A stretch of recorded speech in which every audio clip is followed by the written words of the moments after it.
Computer subject से second chapter computer architecture, computer की संरचना। इस चैप्टर का ये थर्ड वीडियो है। फर्स्ट वीडियो में इस चैप्टर को एक्सप्लेनेशन किया गया है। सेकेंड वीडियो में इस चैप्टर के इम्पॉर्टेंट पॉइंट को वन लाइनर के रूप में समझाया गया है। और थर्ड वीडियो में इस चैप्टर से बनने वाले इम्पॉर्टेंट एमसीक्यू को कवर किया गया है, जो वन डे एग्ज़ाम या इंट्रेंस एग्ज़ाम में बार बार पूछे गए हैं। चलिए स्टार्ट करते हैं। पहला प्रश्न है, निम्न में से यह सीपीयू का भाग है। सीपीयू का भाग है अर्थमेटिक एवं लॉजिकल यूनिट। सीपीयू तीन भागों से मिलकर बना होता है। पहला भाग है कंट्रोल यूनिट। सेकेंड भाग है मेमोरी यूनिट और थर्ड भाग है अर्थमेटिक एवं लॉजिकल यूनिट ALU। आंसर हो जाएगा ऑप्शन डी। आउटपुट डिवाइस का प्रयोग करके आप कर सकते हैं। क्या कर सकते हैं आउटपुट डिवाइस का प्रयोग करके? आउटपुट डिवाइस का उपयोग क्यों किया जाता है? आउटपुट डिवाइस का उपयोग रिजल्ट प्राप्त करने के लिए, अर्थात सूचना प्राप्त करने के लिए उपयोगकर्ता आउटपुट डिवाइस का प्रयोग करता है। तो डेटा व्यू और प्रिंट कर सकते हैं आउटपुट डिवाइस का उपयोग करके। ऑप्शन डी हमारा आंसर हो जाएगा।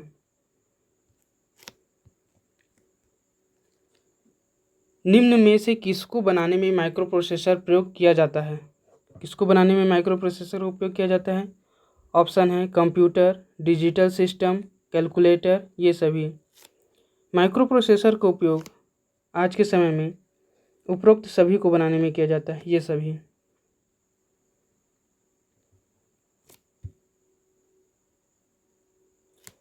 जो हम हाथ में डिजिटल वॉच पहनते हैं ना, वो भी, इसमें भी माइक्रो प्रोसेसर का उपयोग किया जाता है।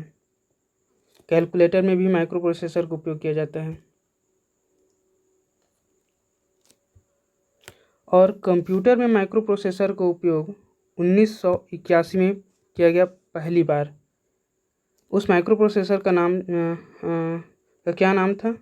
8088 उस माइक्रो प्रोसेसर का नाम था, जो 1981 में सबसे पहले प्रयोग किया गया। किस कंपनी द्वारा किया गया? IBM कंपनी द्वारा सबसे पहले 1981 में माइक्रो प्रोसेसर 8088 का प्रयोग किया गया कंप्यूटर में।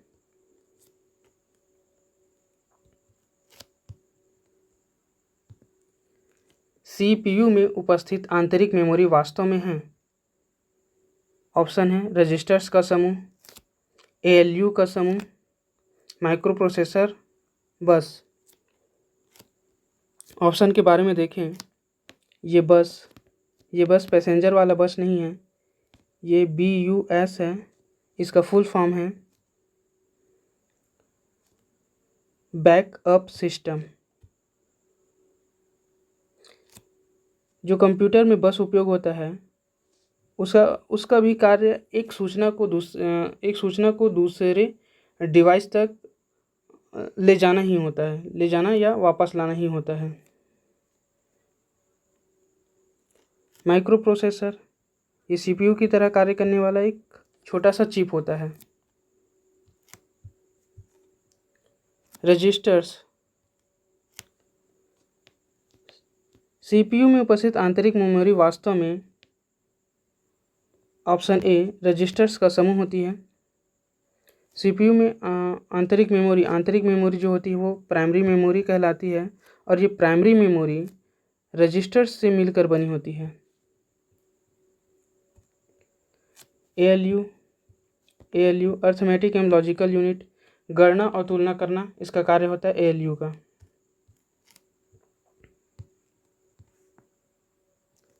मदरबोर्ड पर चिप के लिए उपस्थित कनेक्शन पॉइंट को कहते हैं। प्रश्न क्रमांक 5वां है, मदरबोर्ड पर चिप के लिए उपस्थित कनेक्शन पॉइंट को क्या कहते हैं? Slot, socket, parts, lines. हमारा आंसर है ऑप्शन बी सॉकेट कहा जाता है, सॉकेट्स कहा जाता है। इसकी स्पेलिंग है सॉकेट्स, सॉकेट्स कहा जाता है। Option B sockets. निम्न में कौन कंप्यूटर का अभिन्न अंग नहीं है? कंप्यूटर का अभिन्न अंग नहीं है। सीपीयू है, माउस है, मॉनिटर है, यूपीएस। यूपीएस कंप्यूटर का अभिन्न अंग नहीं है। ऑप्शन डी हमारा आंसर हो जाएगा। किसी डिजिटल कंप्यूटर की कंट्रोल यूनिट को कहते हैं? किसी डिजिटल कंप्यूटर की कंट्रोल यूनिट को क्या कहा जाता है? ऑप्शन है क्लॉक, नर्वस सेंटर, ए और बी दोनों, आईसी। हमारा आंसर है डिजिटल कंप्यूटर की कंट्रोल यूनिट को क्लॉक कहा जाता है। CLOC के क्लॉक कहा जाता है।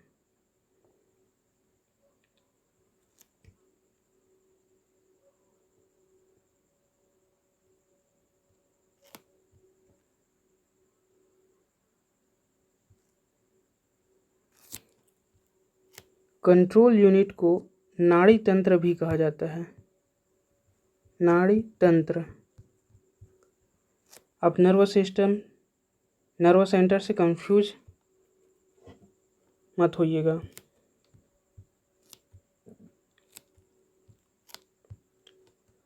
सीपीयू तथा पेरिफेरल्स के मध्य की कम्युनिकेशन लाइन को कहते हैं? सीपीयू तथा पेरिफेरल्स के मध्य की कम्युनिकेशन लाइन को क्या कहा जाता है? ऑप्शन है बस, लाइन, मीडिया, ये सभी। क्या कहा जाता है? बस। आंसर है बस, BUS, बस। एक सूचना को ट्रांसफ़र करने वाली परिपथ होता है बस, बैकअप सिस्टम।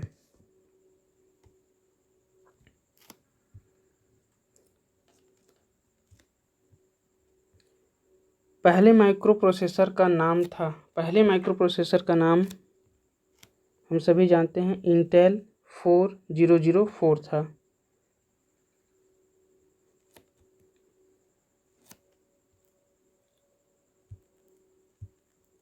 और इसे बनाया था इंटेल कंपनी ने बनाया था। इंटेल कंपनी ने 1970 में बनाया था। बिट्स का एक समूह जो कंप्यूटर को किसी विशेष कार्य करने को कहलाता है? ऑप्शन है instruction code, micro operation, accumulator, register. Answer है इंस्ट्रक्शन कोड कहलाता है। बिट्स का समूह जो कंप्यूटर को किसी विशेष कार्य करने को कहता है, इंस्ट्रक्शन कोड कहलाता है। Option A. वह मेमोरी इकाई जो सीधे सीपीयू से कम्युनिकेट करती है कहलाती है? सीपीयू से कम्युनिकेट करती है वह मेमोरी इकाई, अभी हमने देखा है प्राइमरी मेमोरी, इसे ही मेन मेमोरी कहा जाता है। ये सीपीयू के अंदर रहती है प्राइमरी मेमोरी, और किससे मिलकर बनी होती है? रजिस्टर्स से मिलकर बनी होती है। रजिस्टर्स से मिलकर बनी होती है। आंसर है ऑप्शन ए।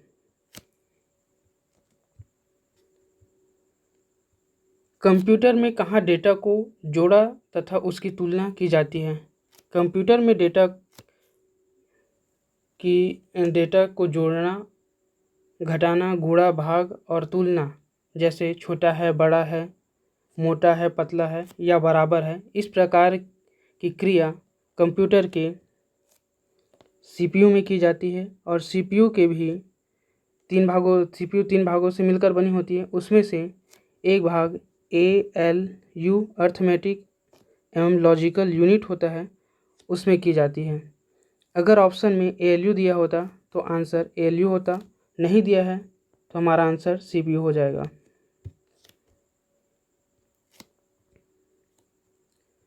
दूसरी इकाइयों को नियंत्रित करने के लिए कंट्रोल यूनिट उत्पन्न करती है? कंट्रोल यूनिट दूसरी इकाइयों को नियंत्रित करने के लिए क्या उत्पन्न करती है? Control signal, timing signals, transfer signal, command signal. हमारा आंसर है ऑप्शन ए, कंट्रोल सिग्नल उत्पन्न करती है दूसरी इकाइयों को नियंत्रित करने के लिए control unit. Control unit CPU का एक भाग है जो कंप्यूटर में होने वाली समस्त क्रियाओं को कंट्रोल करती है।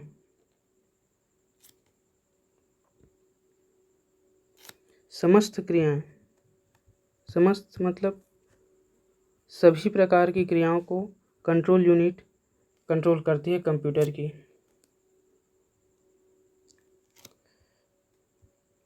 किसी प्रोग्राम में सर्वाधिक यूज होने वाला इंस्ट्रक्शन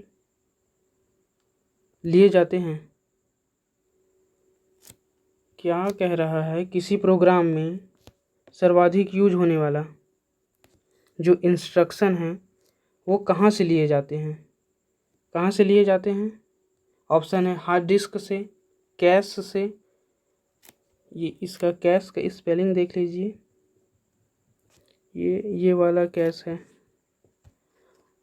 रैम से, रोम से, RAM RAM, RAM, random access memory, ROM read only memory. कहाँ से लिए जाते हैं?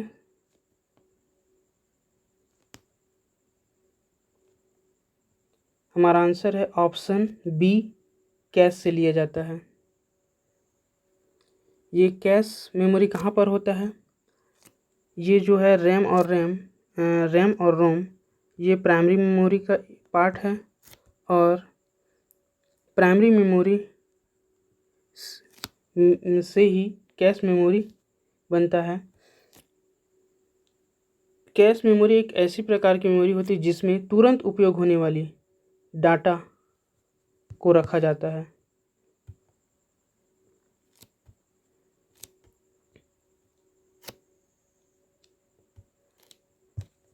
ये एक अस्थायी मेमोरी है, अस्थायी, जैसे प्राइमरी मेमोरी है, रैम मेमोरी है, लेकिन रोम एक स्थायी मेमोरी है।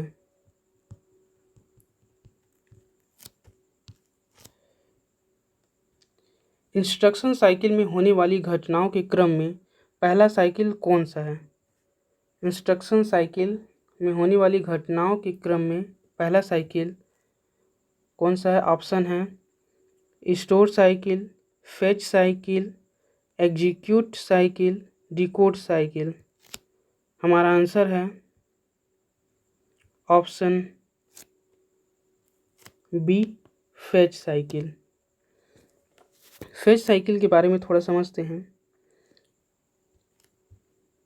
इंस्ट्रक्शन साइकिल में होने वाली घटनाओं का क्रम देखते हैं थोड़ा सा। सबसे पहले फेच साइकिल होता है, उसके बाद डिकोड की क्रिया होती है, इसके बाद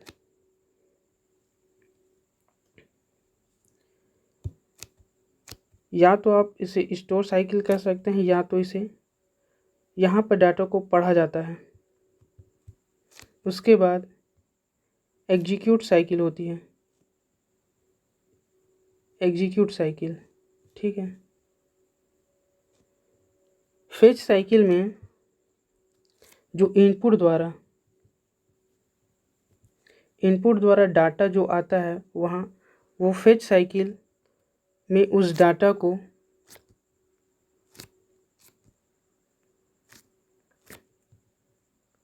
को बाइनरी कोड में बदला जाता है और इसे रजिस्टर में स्टोर किया जाता है। इसके पश्चात इस डाटा का डिकोड किया जाता है। डिकोड करना मतलब उस डाटा की व्याख्या की जाती है। ये इतनी प्रक्रिया एक फेच साइकिल कहलाती है। अब यहाँ पर डिकोड करने के बाद अर्थात उस दिए हुए डाटा को डिकोड करने के बाद उस डाटा की व्याख्या हो गई है। अब उस डाटा को पढ़ा जाता है और पढ़ने के बाद उसे एग्जीक्यूट करने के लिए भेज दिया जाता है, निष्पादन करने के लिए भेज दिया जाता है। इतनी प्रक्रिया एग्जीक्यूट साइकिल कहलाती है।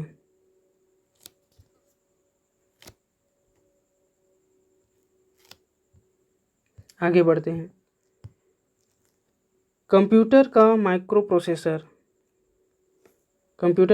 प्रोसेसर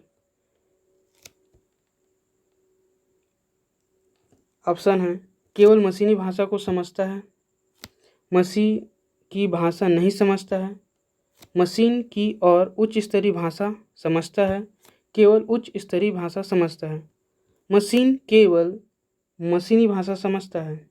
ऑप्शन ए केवल मशीन की भाषा समझता है। कंप्यूटर का माइक्रो प्रोसेसर मशीन की भाषा समझता है। मशीन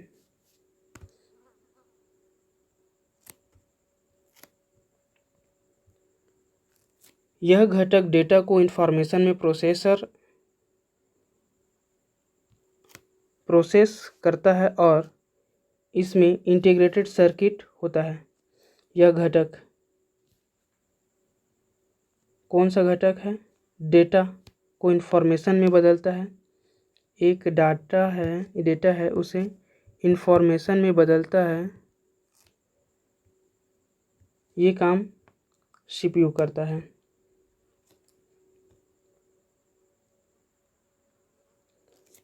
एक अव्यवस्थित डेटा को व्यवस्थित डेटा में बदलने का कार्य सीपीयू करता है। प्रोसेस करने का कार्य सीपीयू करता है। प्रश्न क्रमांक 17 का आंसर है option C, CPU. System unit के मेन सर्किट बोर्ड को कहते हैं। सिस्टम यूनिट के मेन सर्किट बोर्ड को क्या कहते हैं? ऑप्शन है computer program, control unit, motherboard, RAM.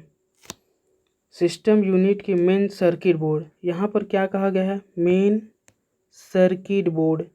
Circuit board है मदरबोर्ड। इस मदरबोर्ड को और अन्य नामों से जाना जाता है, जैसे मेन बोर्ड,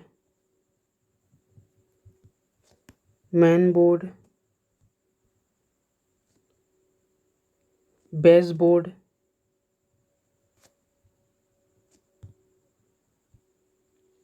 लॉजिकल बोर्ड,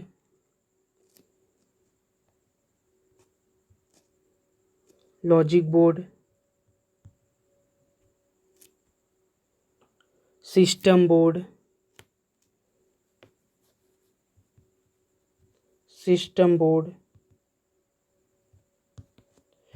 इत्यादि अन्य नामों से जाना जाता है। Main board, base board, logic board, system board, motherboard,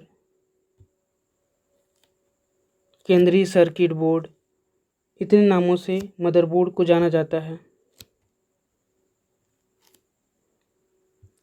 answer हो जाएगा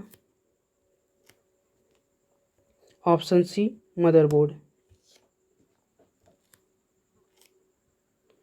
इंस्ट्रक्शन का समूह जो कंप्यूटर को निर्देशित करता है कहलाता है। क्या बोला गया है? इंस्ट्रक्शन का समूह। ऑप्शन है hardware, logical unit, program, CPU.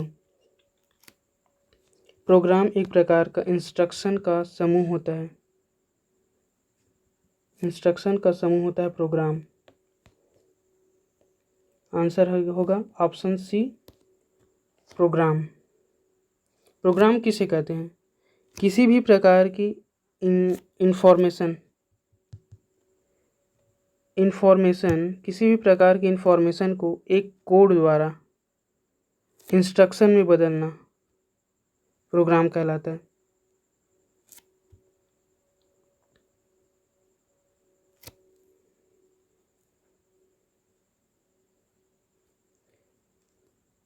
CPU data जमा करने के लिए सीधे इस माध्यम को नियंत्रित करता है। सीपीयू डेटा जमा करने के लिए, क्या करने के लिए? जमा करने के लिए सीधे इस माध्यम को नियंत्रित करता है। किस माध्यम को नियंत्रित करता है? Online system, online storage unit, store. CPU data जमा करने के लिए स्टोरेज यूनिट का उपयोग करता है। सीधे स्टोरेज यूनिट CPU के अंदर प्राइमरी मेमोरी और CPU के बाहर सेकेंडरी मेमोरी होती है। प्राइमरी मेमोरी अस्थायी तीव्र गति से कार्य करने वाली, सेकेंडरी मेमोरी स्थायी और धीमे गति से कार्य करने वाली होती है।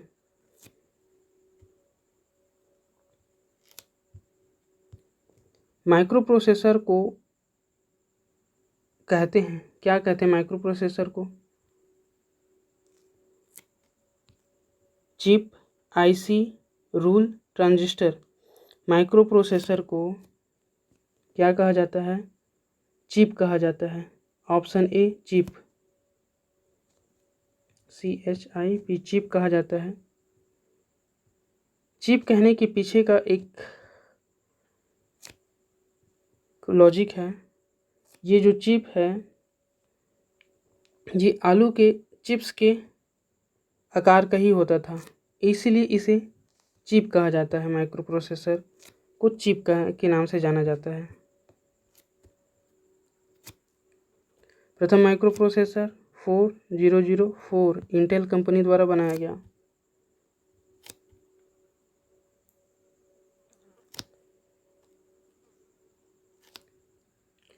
प्राइमरी मेमोरी जमा करती है, क्या करती है? केवल डाटा, केवल परिणाम, केवल प्रोग्राम। आंसर हो जाएगा प्राइमरी मेमोरी ये सभी चीज़ें जमा करती है। प्राइमरी मेमोरी में वास्तव में क्या क्या जमा होता है? प्राइमरी मेमोरी में इनपुट किया गया डाटा जमा होता है।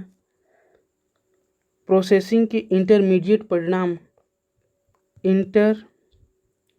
परिणाम जमा होते हैं, अर्थात इनपुट से आउटपुट के बीच जो भी परिणाम होता है वो प्राइमरी मेमोरी में जमा होता है, इंटरमीडिएट परिणाम।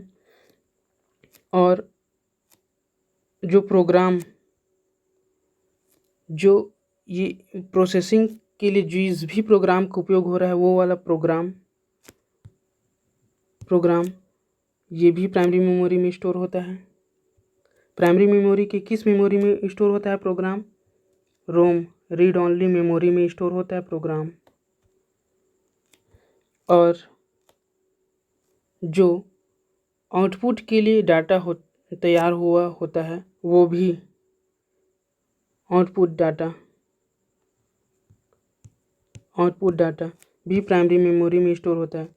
यदि आवश्यकता पड़े तब आउटपुट डाटा को और इनपुट डाटा को ये सेकेंडरी मेमोरी में स्टोर कर सकता है।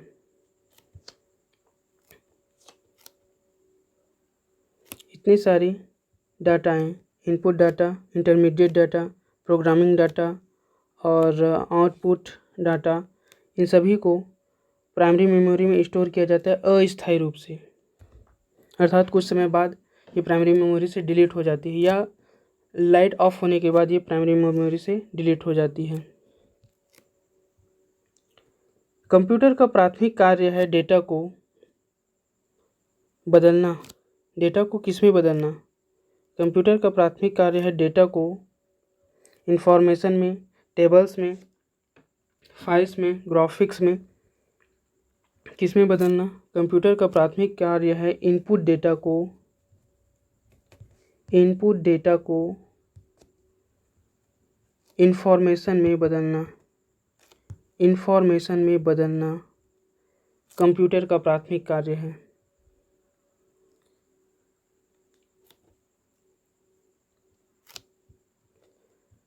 मशीन साइकिल को नियंत्रित करता है। मशीन साइकिल को कौन नियंत्रित करता है?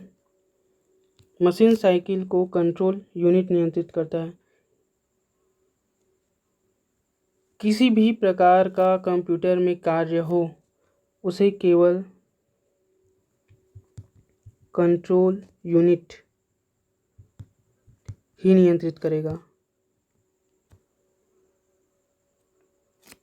कंट्रोल यूनिट ही किसी भी प्रकार के कार्य को निष्पादन करने के लिए दूसरे अन्य यूनिट्स को आदेश देगा, उसे कंट्रोल करेगा। आंसर है option A, control unit machine cycle को नियंत्रित करेगा। एक चीज़ और देख लेते हैं यहाँ पे, मशीन साइकिल की बात हुई है। मशीन साइकिल क्या होता है?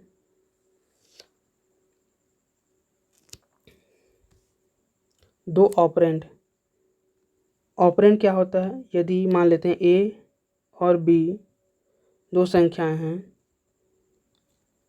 यदि इसमें किसी भी प्रकार की क्रिया की जाती है, मान लो जोड़ना की क्रिया की जा रही है, आप जोड़ना, घटाना, गुणा, भाग या किसी भी प्रकार की क्रिया कर सकते हैं।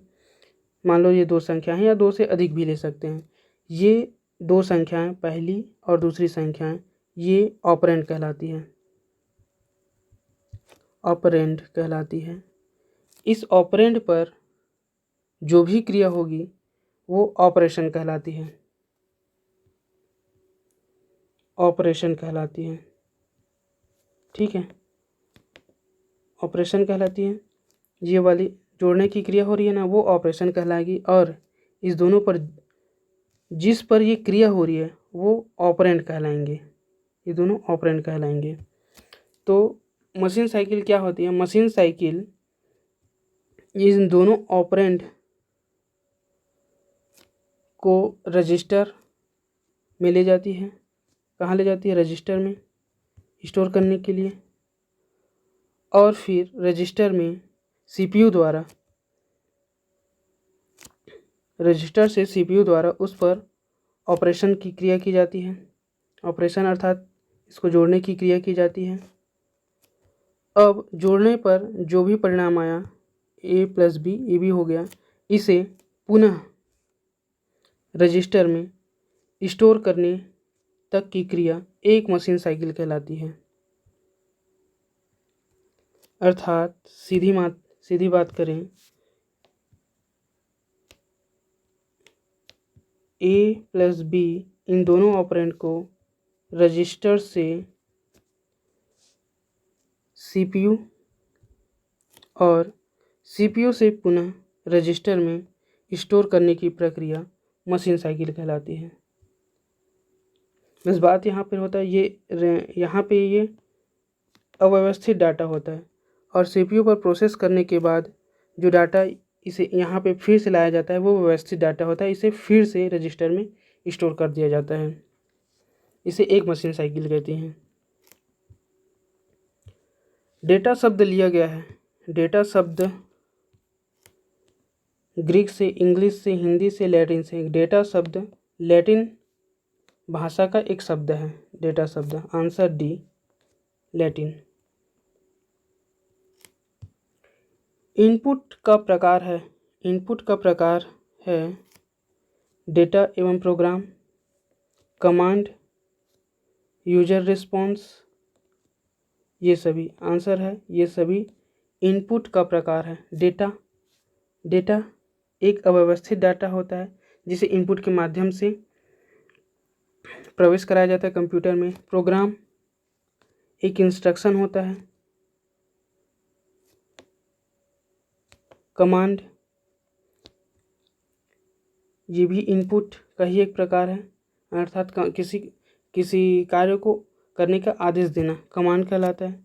यूजर रिस्पॉन्स, जो भी प्रतिक्रिया आई है वो भी इनपुट के माध्यम से ही दिया जाता है। तो ये सभी इनपुट के प्रकार हैं। आंसर हो जाएगा ये सभी, ऑप्शन डी। मदरबोर्ड के नाम नहीं है, मदरबोर्ड के नाम नहीं है, हमने इस पर बात किया है।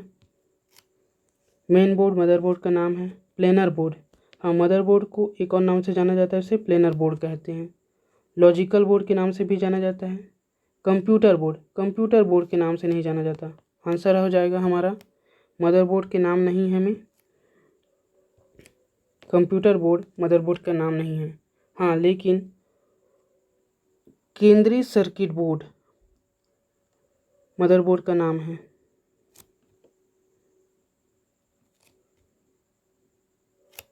केंद्रीय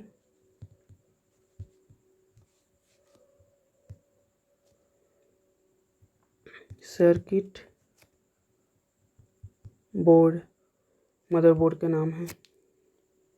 इसे कंप्यूटर बोर्ड से मत कनेक्ट कर लेना।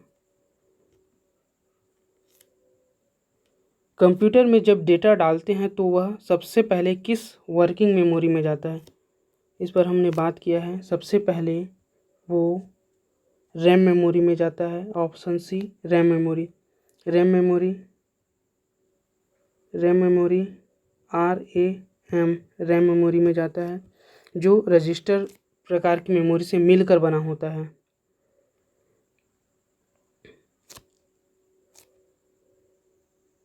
और रैम मेमोरी प्राइमरी मेमोरी का एक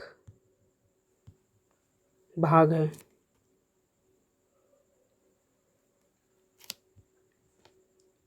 निम्न में से कौन सा शब्द डेटा और ज्ञान की सार्थक व्याख्या को संदर्भित करता है?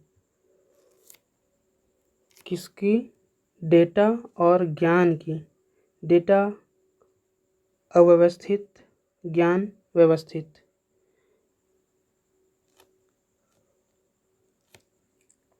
सूचना। आंसर हो जाएगा ऑप्शन ए सूचना। शब्द डेटा और ज्ञान की सार्थक व्याख्या सूचना। सूचना एक प्रकार का इंफॉर्मेशन होता है जो व्यवस्थित होता है। सार्थक व्याख्या के बारे में बात की गई है तो सूचना आ जाएगा। ऑप्शन ए सूचना।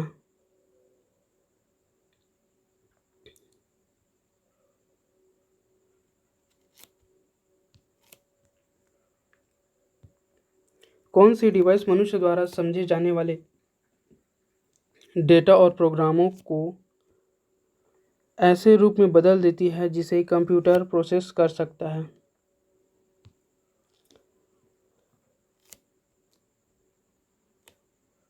एक चीज़ समझते हैं, इनपुट जो डिवाइस होता है वो मनुष्य के समझे जाने वाले डेटा या प्रोग्रामों को सीपीयू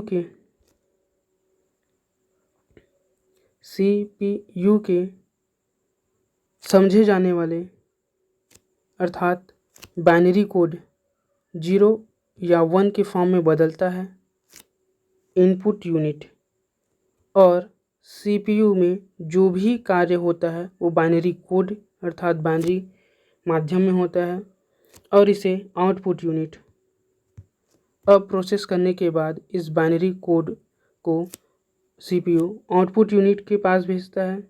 ये आउटपुट यूनिट का क्या करता है, इस बाइनरी कोड को फिर से मनुष्य के समझने योग्य डेटा या प्रोग्राम में बदल देता है। ठीक, हमसे क्या पूछा गया है? कौन सी डिवाइस मनुष्य द्वारा समझे जाने वाले डेटा और प्रोग्रामों को ऐसे रूप में बदल देती है जिसे कंप्यूटर प्रोसेस कर सकता है? तो कौन सी डिवाइस आएगा? Printing device, output device, monitor, input device. हमारा आंसर हो जाएगा इनपुट डिवाइस। इनपुट डिवाइस मनुष्य के समझने योग्य डेटा या प्रोग्राम को सीपीयू अर्थात कंप्यूटर के समझने योग्य डेटा या प्रोग्राम में बदल देता है अर्थात बाइनरी कोड में बदल देता है। कंप्यूटर के मुख्य परिपथ को कहते हैं, कंप्यूटर के मुख्य परिपथ की बात हुई है यहाँ पे, परिपथ को मदरबोर्ड कहते हैं। अगर यहाँ पे मुख्य भाग या पार्ट पूछा गया होता तो आंसर हो जाता CPU सेंट्रल प्रोसेसिंग यूनिट हो जाता। कंप्यूटर का मुख्य भाग CPU है और मुख्य परिपथ सर्किट बोर्ड मदरबोर्ड है।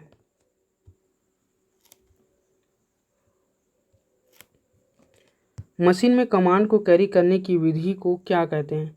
मशीन में कमांड को कैरी करने की विधि को एग्जीक्यूटिंग, शेड्यूलिंग, प्रोसेसिंग, इनपुटिंग। हमारा आंसर है एग्जीक्यूटिंग। ऑप्शन ए एग्जीक्यूटिंग कहते हैं। मशीन में कमांड को कैरी करने की विधि एग्जीक्यूटिंग कहलाती है। प्रोसेसिंग का कार्य सीपीयू, इनपुटिंग का कार्य इनपुट डिवाइस द्वारा जैसे कीबोर्ड, माउस।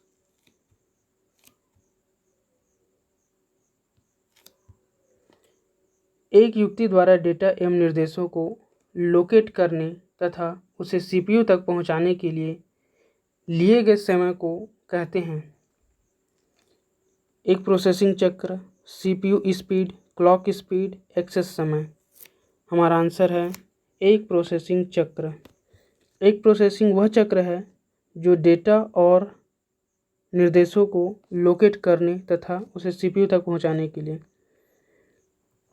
जो भी डाटा है उसे सीपीयू तक पहुंचाने के लिए जितना समय लिया जाता है उसे एक प्रोसेसिंग चक्र कहते हैं। इस टाइम को एक प्रोसेसिंग चक्र कहते हैं।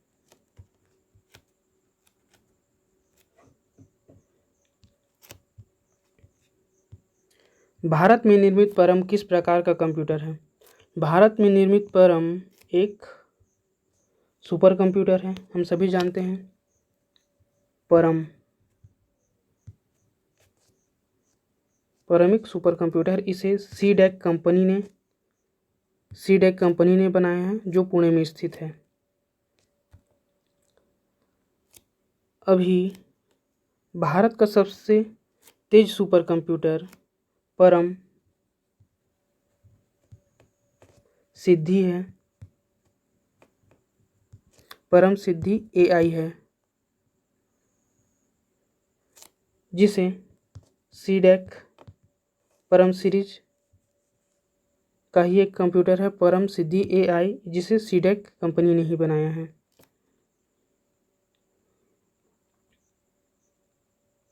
इसकी प्रोसेसिंग क्षमता अर्थात स्पीड है परम सिद्धि की 4619 टेराफ्लॉप।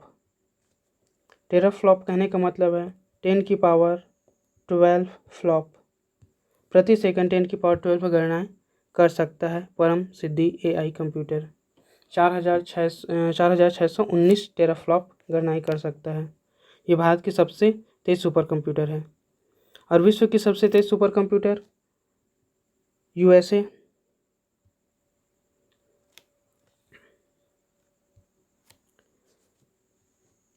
USA द्वारा निर्मित फ्रंटियर है, FRONTIER फ्रंटियर है। और इसकी स्पीड 1102 पेटाफ्लॉप है। पेटाफ्लॉप का मतलब है 10⁻15 गणनाएं प्रति सेकंड कर सकता है। 1102 पेटाफ्लॉप फ्रंटियर सुपर कंप्यूटर कर सकता है, जो USA द्वारा निर्मित है। और इसे किसने बनाया है? HPE कंपनी ने बनाया है। हॉलवेट पैकयार्ड इंटरप्राइजेस कंपनी ने बनाया है। हॉलवेट पैकयार्ड इंटरप्राइजेस USA की कंपनी है, जिसने फ्रंटियर सुपर कंप्यूटर को बनाया है। इसकी स्पीड है 1102 पेटाफ्लॉप। आगे बढ़ते हैं। टेलीविज़न के आकार का कंप्यूटर निम्न में से कौन होता है? टेलीविज़न के आकार का कंप्यूटर है सुपर कंप्यूटर। बहुत बड़ा होता है, सबसे बड़ा कंप्यूटर होता है। मेन फ्रेम कंप्यूटर ये भी बड़ा होता है।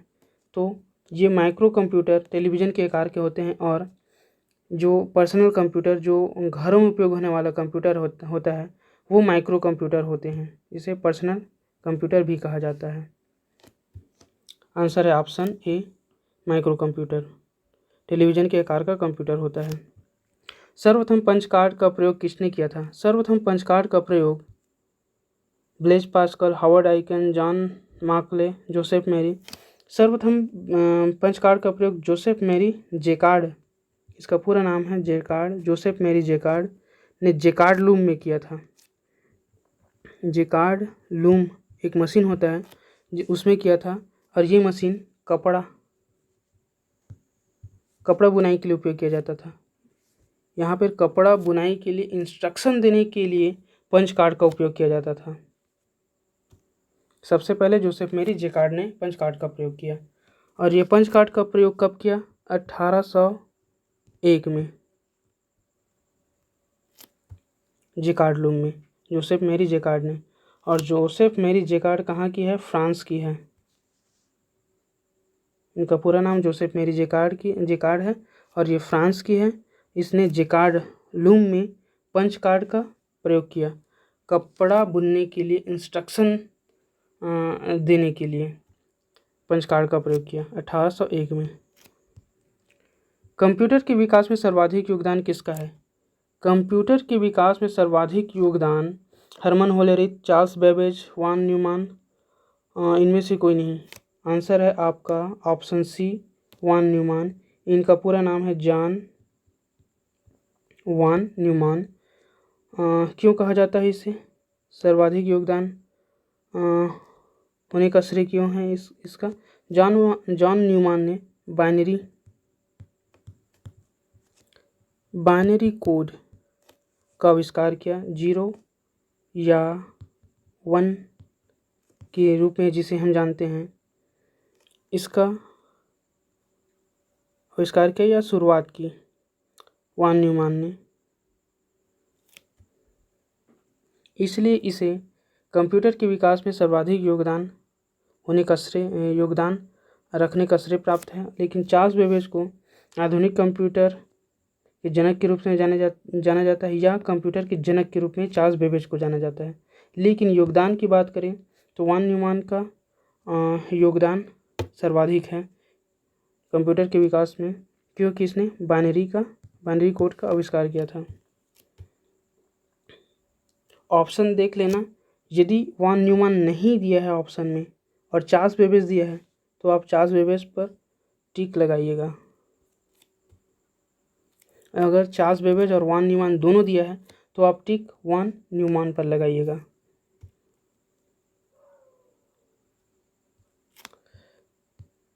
सर्वप्रथम आधुनिक कंप्यूटर की खोज कब हुई थी?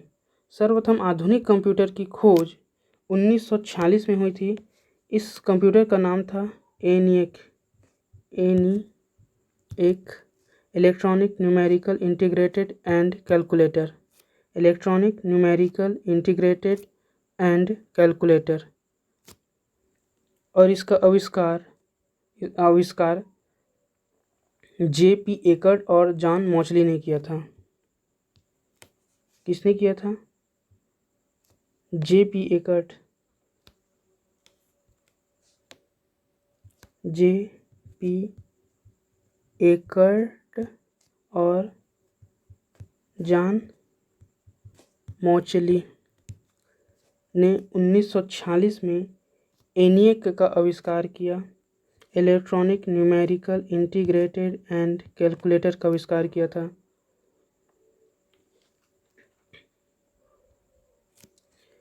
ये प्रथम डिजिटल कंप्यूटर था ENIAC।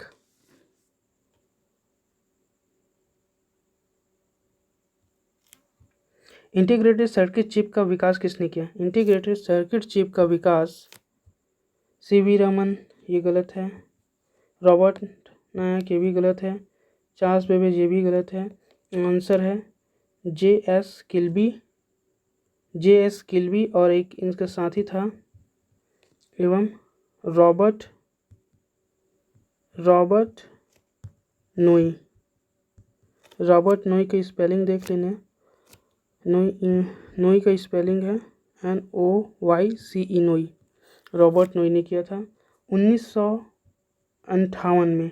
इंटीग्रेटेड सर्किट का आविष्कार 1958 में J.S. किल्बी और रॉबर्ट नोई ने किया था। चुंबकीय डिस्क पर किस पदार्थ की परत लगी होती है? किस पदार्थ की परत लगी होती है चुंबकीय डिस्क पर? आयरन ऑक्साइड की परत लगी होती है चुंबकीय डिस्क पर। और इंटीग्रेटेड सर्किट जो बना होता है वो सिलिकॉन या जर्मेनियम से मिलकर बना होता है। जर्मेनियम या सिलिकॉन से मिलकर बना होता है इंटीग्रेटेड सर्किट। लेकिन चुंबकीय डिस्क आयरन ऑक्साइड से मिलकर बना होता है। आयरन ऑक्साइड की परत लगाकर बनाया जाता है चुंबकीय डिस्क को, और इंटीग्रेटेड सर्किट को सिलिकॉन या जर्मेनियम से बनाया जाता है। डिजिटल कंप्यूटर किस सिद्धांत पर कार्य करती है? डिजिटल कंप्यूटर में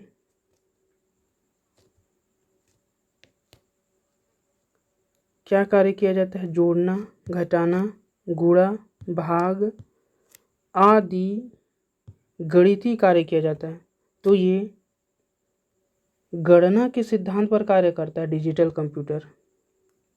ऑप्शन ए गणना।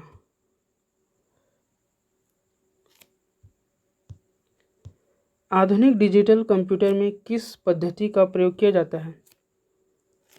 ऊपर वाले प्रश्न में क्या पूछा गया है? डिजिटल कंप्यूटर किस सिद्धांत पर कार्य करता है, और हमें ऑप्शन क्या दिया था? गणना, मापन, विद्युत, लॉजिकल। तो हमारा आंसर था गणना। लेकिन इसके नीचे जो प्रश्न है उसमें क्या दिया है?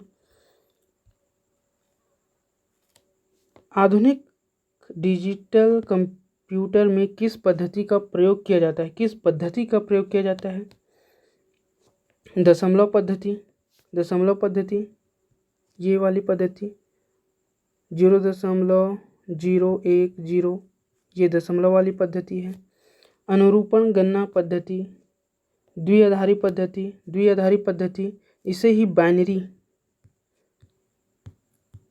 बाइनरी कोड या बाइनरी पद्धति कहा जाता है, 0 या 1 वाली पद्धति।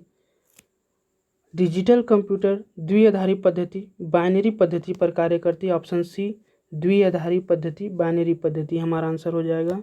ऑप्शन सी द्विआधारी पद्धति, बाइनरी पद्धति पर कार्य करता है। कोई कंप्यूटर एनालॉग डाटा को पहचाने और समझे, इसके लिए इसे इंटरप्रिटेशन के लिए मेनफ्रेम के पास भेजना होगा, सीपीयू के एएलयू द्वारा विश्लेषित किया जाना होगा, डिकोड किया जाना होगा, डिजिटल किया जाना होगा। हमारा आंसर हो जाएगा ऑप्शन सी डिकोड किया जाना होगा। एनालॉग कंप्यूटर या एनालॉग डाटा वे डाटा होते हैं भौतिक मात्राएं, जो भौतिक मात्राएं होती हैं उनका मापन एनालॉग कंप्यूटर में किया जाता है। ये भौतिक राशियों को डिजिटल करके न्यूमेरिक फॉर्म में बदल देता है एनालॉग कंप्यूटर। तो डिजिटल मात्रा को डिकोड करके इसे न्यूमेरिक फॉर्म में बदलता है एनालॉग कंप्यूटर। तो डाटा को सबसे पहले डिकोड किया जाना होता है। आंसर आ जाएगा डिकोड किया जाना होगा। ऑप्शन सी डिकोड किया जाना होगा एनालॉग डाटा को पहचानने और समझने के लिए। निम्न में सबसे तेज कौन सा है? निम्न में सबसे तेज ऑप्शन है CD ROM, RAM, register, cache. निम्न में सबसे तेज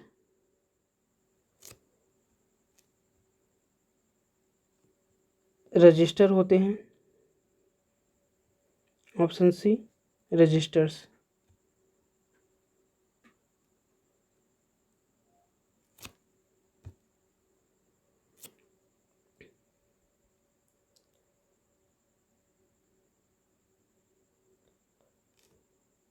यहाँ एक क्रम देख लीजिए मेमोरी का।